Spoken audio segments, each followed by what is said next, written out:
Wonderful thing that we are recognizing diversity in the city and the contributions that Hispanic and Hispanic Americans make to our city. So I think that was a wonderful opportunity, and I'm appreciative to the city for having a celebration and also recognizing some of the leaders in our community who make a difference. Now, speaking of diversity, I would like to remind everyone that the Houston Police Department is still hiring. We need capable individuals who want to serve our community and who want to make a difference. If they would apply with our organization, we need them.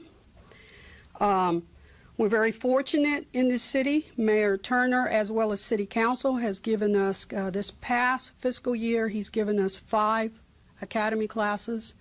This fiscal year, he's also given us 5 classes. So we had a class at the end of August. We're having another one in October, and then 3 in calendar year 2017. So I'm very proud of our diverse department. As many of you know, we're about 52% minority representation here. I believe it's important that our officers reflect the diversity of our city, and that is one of our goals. Being a police officer is an exciting career. We have 45 different divisions. Obviously, everyone begins as a street officer working patrol, which I think is the backbone of our department. But eventually, there's just a variety of assignments that you could have. You can work SWAT, you can work investigations, homicide, you can have a canine dog. There's just a variety of things that as a Houston police officer you can do. And I think we're one of the few employers that can offer that variety. This job is not boring. This job is exciting. And this job, in my opinion, makes a huge difference. So if you are interested, please put out HPD career.com. That will give you information as to what the qualifications are, the salaries, what you need to do to join our organization. And Captain Pando, is he here today? Yes, ma'am. Right. There you are. Captain Pando, he is the captain over the recruiting division, and he can answer any questions in English and Spanish if you want to discuss this particular area. So please get the word out. We need officers, and we need qualified, diverse, great officers. Thank you. The other thing I wanted to mention was National Night Out. We are celebrating our 33rd annual National Night Out, and it's going to be held the first Tuesday in October, which this year will fall on October the 4th. This is an important event because it gives us an opportunity to strengthen our police-community relations.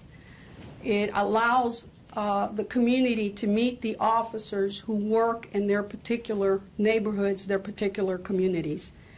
And in order for there to be trust, you've got to have those relationships. You need to know who those officers are and who's serving your particular neighborhood. And it also allows the community to get out and meet their neighbors and know who lives out there. And it's just a informal night where we can all come together as a community and as citizens of the city of Houston.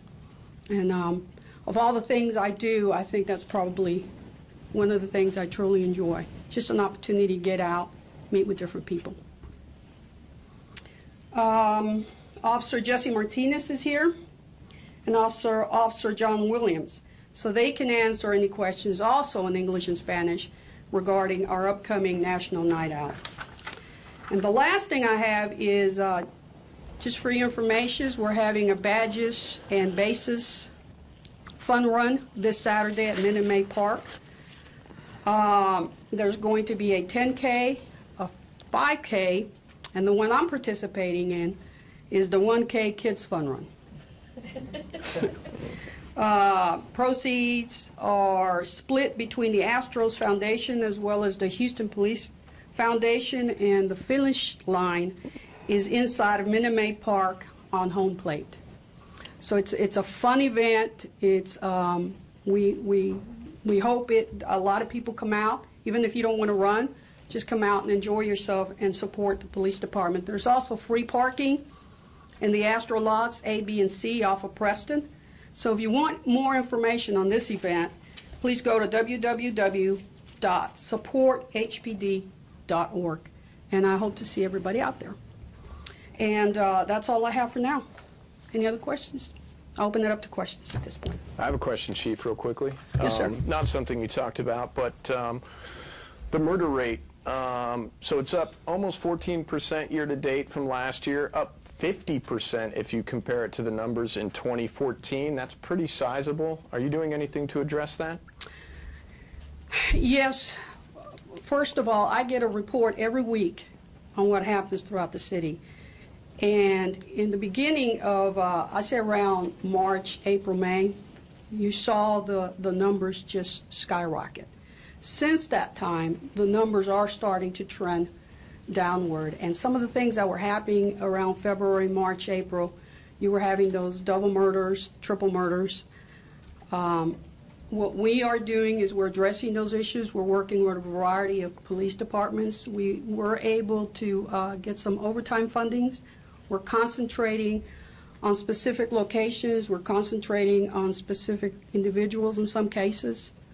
And we're trying to address those murder rates. And I have seen a tick coming down. Obviously, this is a situation that's not just a problem for Houston. About a month ago, I went to Chicago to meet with major city chiefs around the country. This is an issue that we're all having, some more than others, in terms of the problem of murders. And just listening to each other, discussing strategies that we're using, technology that potentially is out there. And I'm very fortunate because the mayor has agreed to give us $300,000. I'm hoping to research and see if there's some predictive analysis, analytics software that we can perhaps incorporate with our real-time crime center, which in my opinion is critical. So, I don't, just one follow-up. So, is there an underlying cause that you or the chiefs that you guys have gotten together and pinned this to? I mean, murder rates are up across a lot of cities. Is there anything you can tie that to? You know, I read every single one of them. In probably about 30, I say about 30–40% split evenly. You have the gang issue. Over here, you also have the family or known type of situations. We are looking at the known and the family to see if there's anything we could do in terms of education or outreach or something where we can try to address that. But, you know, when you look at these individual cases, for instance, the incident with the mom, you know, who killed her children. When you look at the situation with the son who killed his parents, those type of situations, you know, how do you avoid those? How do you stop those? How do you impact those? And those are the type of the questions law enforcement we always ask ourselves. And we, you know, we try to analyze the data, we try to look at the individual cases, and we try to figure out if there's anything we can do to prevent those things. Chief, last time we talked about Officer James Combs. Do you have any update as far as his status? You said you wanted to expedite his termination. So I did look into that. I'm being told right now that his case, you know, you have Chapter 143, which is state law, so there's a process in terms of how we conduct investigations. But it's my understanding the case, at least the administrative side of the case, is going to be finished very soon and be brought to me. We've had a couple of people tell us that he was sent home from his shift that I morning? heard the same thing, and that was one of the reasons the delay. I wanted to make sure that did not occur, and I'm being told it did not. So nobody interacted with him to know whether he may have been intoxicated Correct. before getting in the car and driving? Correct. That was a rumor I had heard as well, and I wanted to validate it or debunk it, but I wanted to make sure that it was answered. Keeping on the officer, the beat, Officer Gonzalez, Pedro Gonzalez, you were concerned enough about him and his actions that you sent an alert. Why did you do that? Why was it so concerning? Just based on the information that I had received in terms of the threats that he was making, that I felt concerned enough that I needed to notify the officers as well as to protect the complainant, in this case his wife, and make sure that it didn't escalate. And he is still in the process of, I guess, moving toward termination? Oh, yeah. Yes, ma'am. He's, from what I understand, he's been charged, but he's made bond, and so he's under house arrest. Question on behalf of a colleague regarding police chases.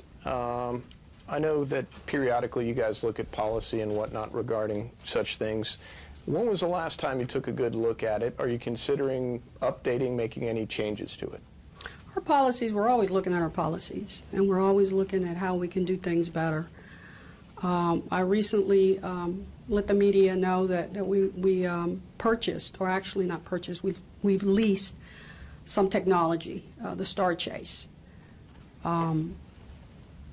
And what that technology does is it's a GPS projectile that if you get close enough to the vehicle, it will connect itself to the vehicle that's being chased, and then we can track it and manage the chase in a more, a better way, and at least back off our officers from having to chase this vehicle to a large degree.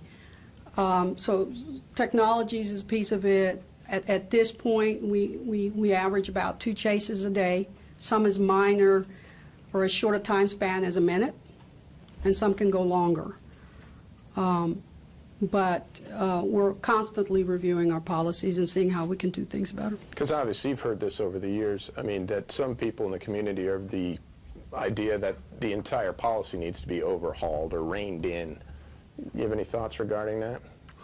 I'm willing to hear in terms of the what leeway officers have, I guess, to pursue suspects. This is just, one of many opinions that are out there. I'm willing to hear any suggestions that they may have. I can tell you which maybe about a year ago we gave an award during Police Week to an officer who was involved in the chase. And at the conclusion of that chase, there was a body in the trunk. So there are things that happen, and there are reasons why people run. And we have an obligation to resolve those issues. Now, we also have an obligation to do it in a smart way. And that's where we have to research, and as I stated, we need to keep looking at our policies. And I am open to suggestions if anybody has any. Have you had the opportunity to use the Star Chase system yet? No. So I have 4 of them out in the north part of town. I have 4 of them on the south part of town. And I'm probably going to have to relook at that to see if I need to move it somewhere else, because I want the technology used. I want to know this is something that helps us. Why haven't they deployed it? Just it hasn't been in the right area at the right Hasn't time? been in the right place at the right time. I can keep going with 2 more questions. One, also another colleague, and you touched on this right off the bat, regarding recruitment. Do you think that the issue or the mayor's announcement regarding pensions has any impact whatsoever on recruitment efforts? What came out of the press conference that the mayor gave was that there has been an overwhelming agreement that something needs to be done. I think that, and I'm totally in agreement with that, and I think police officers and firefighters as well as city workers, we're smart people. We understand that changes have to be made. What those specific changes are, it's not really concrete yet. So I think a lot of people are waiting for more information. But I do not believe it will affect recruiting. It hasn't so far. And you know, when you're young, at least I'm looking back 10 years ago when I was young, that was the last thing I thought about. It was more about, this is the career profession I wanted. This is what I want to do. That becomes a reality later on as you get married, as you have children. But in answer to your question, it has not hurt our recruiting. Chief, have you had problems with body cameras falling off? Any of those kind of problems? I have not heard that. Now, we have had, you know, we're having to tweak a little bit some of the technology piece of it. For instance, on the open records, we're hiring additional people.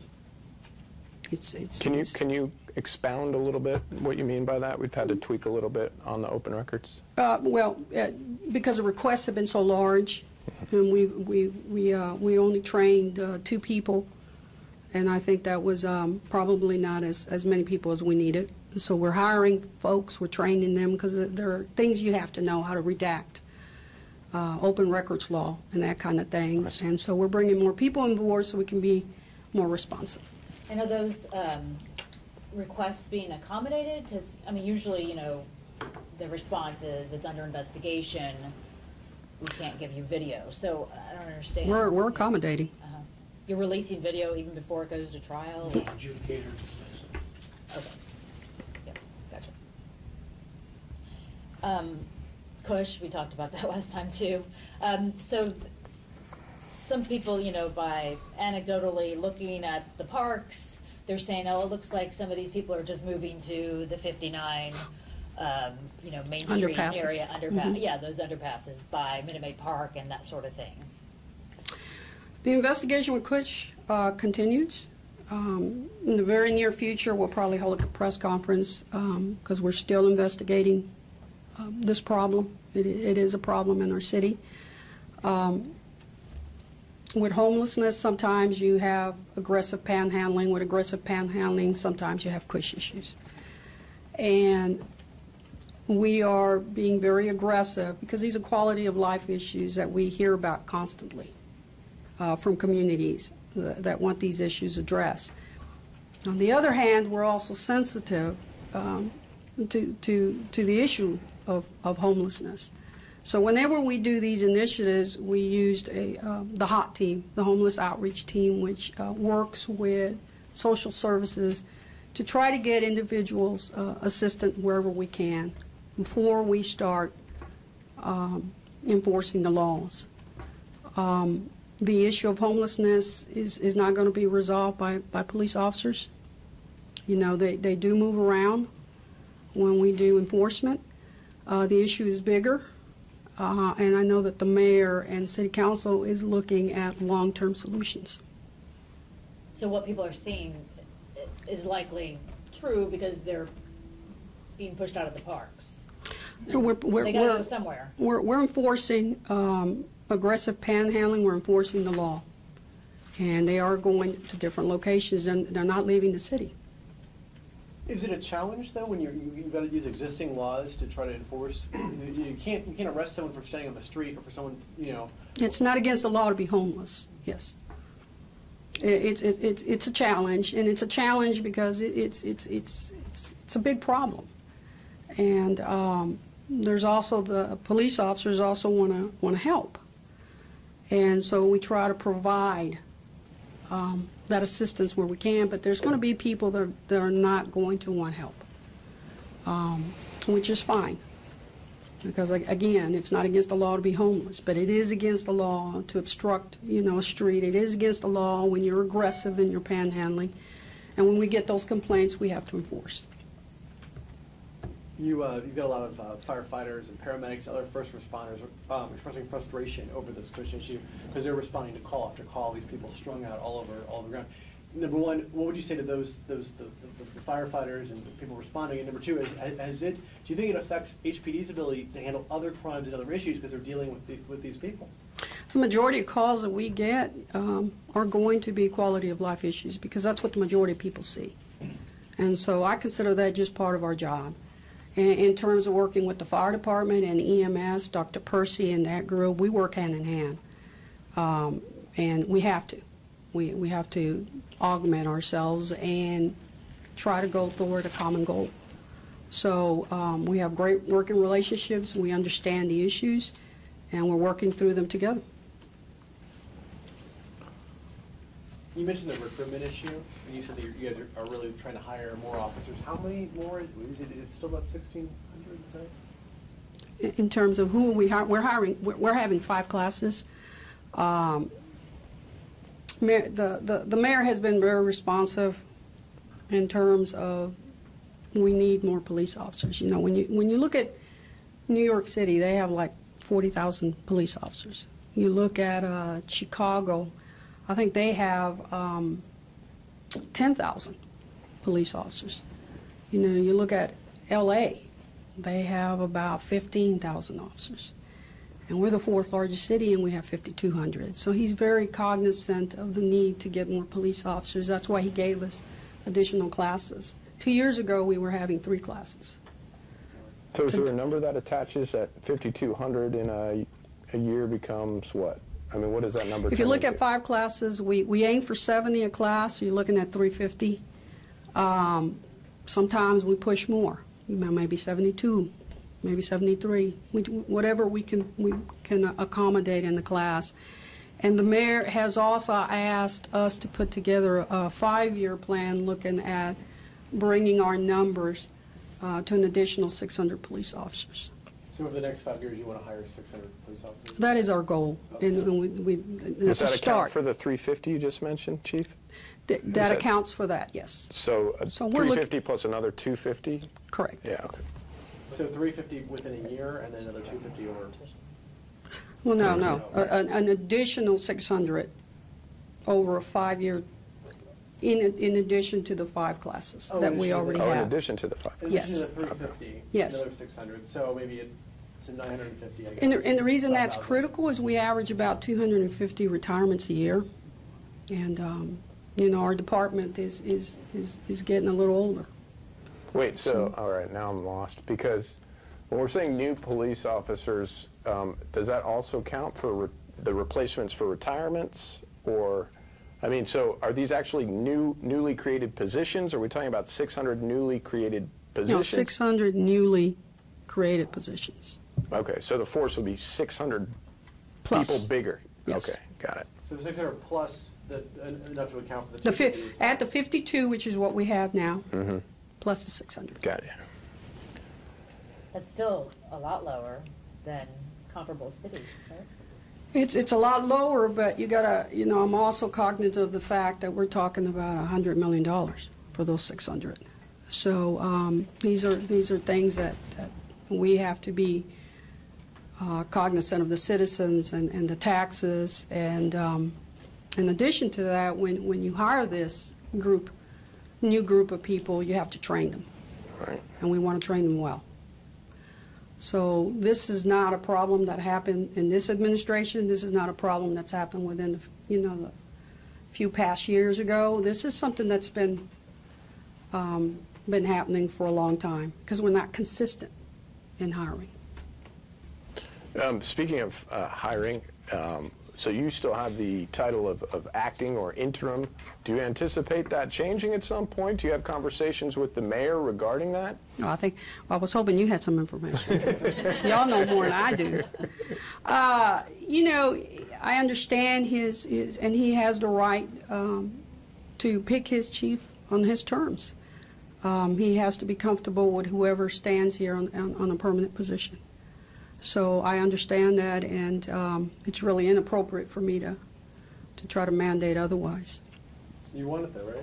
Yes, I'm applying. With the recruitment issue, the whole thing we had this summer with the terrible shooting in Dallas, we lost those police officers, just the climate where people can be rude to police for whatever reason. Does that affect the recruiting process where people are just like, maybe that's a tough job, I don't want it? Actually, what we saw in Dallas, it's actually the reverse. When you see these type of incidents happen, as horrible as they are, You also have a lot of people that step up to the plate and say, I want to be part of that. I want to make a difference. And so, like I said, we have not had an issue here in this city. I've been very blessed. I promise this is my last question. Sure. So I've got Okay, hold them to him. a few friends through the years who have worked IFR, now defunct. It just wasn't providing enough value. You needed more feet on the street. I mean, what was the... They augmented investigations is what they did in terms of doing a variety of investigations. I talked to my senior staff, and what we needed was a more focused look in terms of if I need more homicide investigators, I need to put homicide investigators in there. We also needed to look at patrol. We need more patrol officers. We need more boots on the ground. So those were issues. Nobody, and what I told the officers, I personally met with them.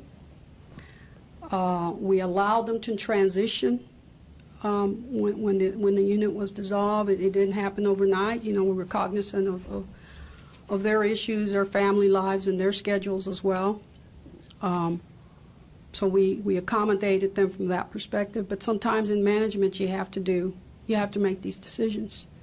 But I wanted to do it in a way that was respectful, and I wanted to do it in a way that they understood why I was doing what I was doing.